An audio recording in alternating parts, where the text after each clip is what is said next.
বাংলাদেশ নিয়ে তুচ্ছ তাচ্ছিল্য কম হচ্ছিল না। প্রতিপক্ষ ভারত যেন কোনো অবস্থাতে আমলেই নিচ্ছিল না টাইগারদের।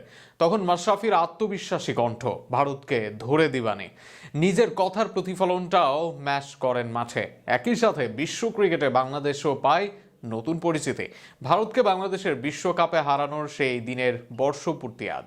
সেই ঐতিহাসিক ম্যাচ নিয়েই থাকছে প্রতিবেদন। বিশ্বকাপের গ্রুপ পর্বের ম্যাচ, যেখানে একাধিক সৌরভ গাঙ্গুলির তারকাবহুল ভারত দলে নেই কারা। প্রতি পজিশনেই বড় বড় নাম: সেহওয়াগ, দ্রাবিড়, তেন্ডুলকার, গাঙ্গুলি, যুবরাজ, ধোনি, জহির খানের মতো খেলোয়াড়রা, যাদের সামনে পুচকে বাংলাদেশ, যারা নেই কোনো আলোচনায়।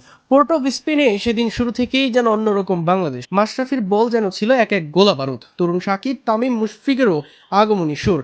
সুযোগ পেয়ে রাজ্জাক, রফিকদের নিজেদের জাত চেনানো, এ যেন নতুন বাংলাদেশের সূচনা হয়েছিল সেদিন। কিন্তু পোর্ট অফ স্পেনের মাঠে সেদিন গল্পটা ছিল সম্পূর্ণ ভিন্ন। টস জিতে ব্যাটিংয়ে নেমে ভারত শুরু থেকেই চাপে পড়ে যায়। সেই চাপের মূল কারিগর ছিলেন মাশরাফি বিন মুর্তজা। তার আগুন বোলিংয়ে একে একে ভেঙে পড়ে ভারতের টপ অর্ডার। সেবার টেন্ডুলকারদের দ্রুত ফেরানোর ম্যাচের নিয়ন্ত্রণে চলে আসে বাংলাদেশের হাতে। মাশরাফির সেই স্পেল আজও বাংলাদেশের ক্রিকেট ইতিহাসের অন্যতম সেরা বোলিং পারফরম্যান্স হিসেবে ধরা হয়। ভারত যদিও গাঙ্গুলির অভিজ্ঞতায় কিছুটা ঘুরে দাঁড়ায় এবং সম্মানজনক স্কোর তোলে, তবুও সেটি খুব বড় ছিল না। লক্ষ্য তাড়া করতে নেমে বাংলাদেশ শুরু থেকে আত্মবিশ্বাসী ব্যাটিং করে। তিন তরুণের ব্যাটে ম্যাচ ঘুরে যায় বাংলাদেশের দিকে। 17 এর তামিম ইকবালের দুঃসাহসী ইনিংস, সদ্য অনূর্ধ্ব-19 খেলা সাকিব আল হাসানের পরিপক্কতা এবং মুশফিকুর রহিমের দায়িত্বশীল ব্যাটিং বাংলাদেশকে নিয়ে যায় দলের বন্দরে।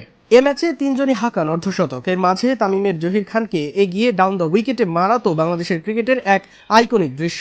সব মিলিয়ে এক অনন্য দলীয় পারফরম্যান্স উপহার দেয় টাইগাররা। মাঝে কিছুটা চাপ তৈরি হলেও শান্ত মাথায় ম্যাচ শেষ করে বাংলাদেশ। সেই জয় শুধু একটি ম্যাচ জেতা ছিল না, ছিল আত্মবিশ্বাসের জন্ম, ছিল নিজেদের সামর্থ্য বিশ্বকে জানানোর এক শক্তিশালী বার্তা। রাজ্জাক, রফিকদের স্পিন জাদু এবং মিডফিল্ডের তীক্ষ্ণতাও ছিল এই জয়ের বড় অংশ।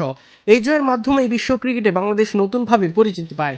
মিনুস তকমা ঝেড়ে ফেলে তারা হয়ে ওঠে ভয়ঙ্কর প্রতিপক্ষ। ভারতের মতো শক্তিশালী দলকে হারিয়ে সুপার 8-এ জায়গা করে নেওয়া ছিল বাংলাদেশের জন্য এক ঐতিহাসিক মাইলফলক, যে কারণে 19 বছর পরও সেই ম্যাচের স্মৃতি আজও তাজা।